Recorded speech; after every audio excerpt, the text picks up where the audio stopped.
Assalomu alaykum yurtdoshlar, birodarlar, qadrdonlar.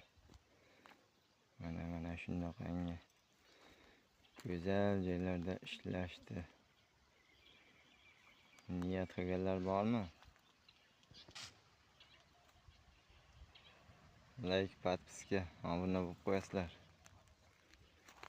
Mana Qozog'iston Kentov, Turkistonda Mo'tali masjid madrasa qurilishidamiz. Ertang bugun Xudo xolasa O'zbekiston futbolchilari o'yinga chiqishadi. Ularga shu yerdan turib omad tilayman. Xudo xolasa g'alaba bizda, do'stlar. Duodamiz. Mana shu yerda masjidda turib Xudo xolasa tekis duodamiz.